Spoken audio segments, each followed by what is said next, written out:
When you talk about a president, we want our president to get stuff done. Joe Biden didn't fall asleep, did he?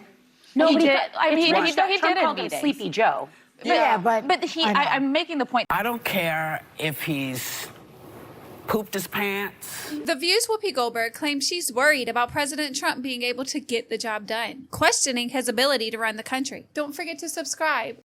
I think these are legitimate questions to ask. And Dr. Reiner, who was raising these questions, also raised questions about Joe Biden's capacity when that was a debate. So this is someone who's been consistent to say. Wait a second. When Joe Biden didn't fall asleep, did he? No, he but did. I mean, Trump he did called in him meetings. Sleepy Joe.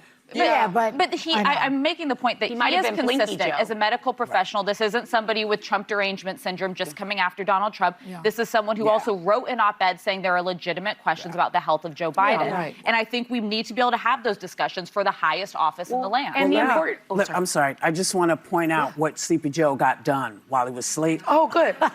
He oversaw a historic economy that produced over 16 million jobs. He passed bipartisan infrastructure bills, revitalized NATO and rejoined the Paris Climate Agreement, codified federal protections for same-sex marriage, signed the most significant federal gun safety legislation in decades. That's what he did when he was asleep. I think we all agree at this table, Donald Trump's getting things done. We just don't like what he's getting done. So I don't know getting things done is the barometer. Let's remind the people what he is getting done. Yeah. He's got several wars going. He definitely started that nobody said they wanted to do. He's building arches and ballrooms. Yes, he got a slush fund, and a slush $2 billion put together. slush fund So put together. When you talk about a president, we want our president to get stuff done. There are things you can do that not everybody's going to agree on. It's just the way it is because we're a two-party system. We don't agree with everything our own people do or what the others do. Yeah. But I have to say, this other one, I am worried about him because I don't know what this means. Now we have to remember, it was Whoopi who was so adamant that Biden was fit for office, regardless of what our very own eyes were telling us. I don't care if he's pooped his pants. I don't care if he can't put a sentence together.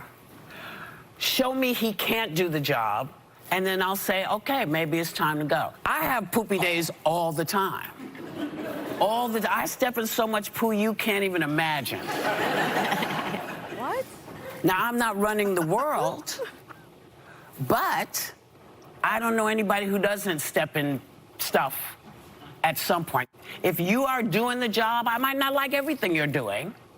I don't like it all. But I'm going to stand behind you. Okay, so apparently building a privately funded ballroom is somehow worse than not being able to put a sentence together. And building a beautiful landmark is worse than opening our borders. But are we really going to play this game of who's the better man to run the country? Because one man, she won't even say his name and claims she's worried about his mental decline. And the other, she fought tooth and nail for, knowing good and well he was only there in the physical form. But I decided to look into the executive orders that were signed by both men. And let's just say there's no question, at least in my opinion, who's a better fit. Let's start with Biden, who put a halt to the construction of the border wall within hours of his inauguration and auctioned off its materials in his last months before being stopped by the Supreme Court. And not only did he end the Remain in Mexico policy, but he also signed a slew of executive orders, and here are just a few. Diversity, equity, inclusion, and accessibility in the federal workforce. Preventing and combating discrimination on the basis of gender identity or sexual orientation. Tackling the climate crisis at home and abroad. Strengthening Medicaid and the Affordable Care Act. Creating a comprehensive regional framework to address the cause of migration, to manage migration throughout North and Central America, and to provide safe and orderly processing of asylum seekers at the United States border. Establishment of interagency task force on the reunification of families. Restoring faith in our legal immigration systems and strengthening integration and inclusion efforts for new Americans. Rebuilding and enhancing programs to resettle refugees, and planning for the impact of climate change on migration. Promoting access to voting. Establishment of the White House Gender Policy Council. Guaranteeing an educational environment free from discrimination on the basis of sex, including sexual orientation or gender identity.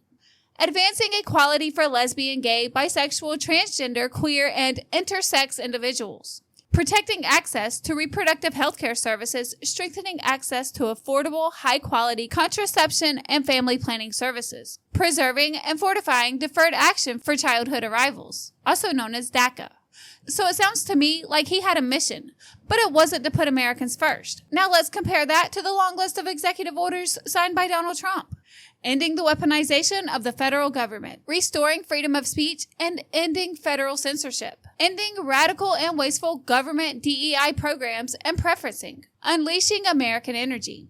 Withdrawing the United States from the World Health Organization. Designating cartels and other organizations as foreign terrorist organizations and specially designated global terrorists. Declaring a national energy emergency. Protecting the meaning and value of American citizenship.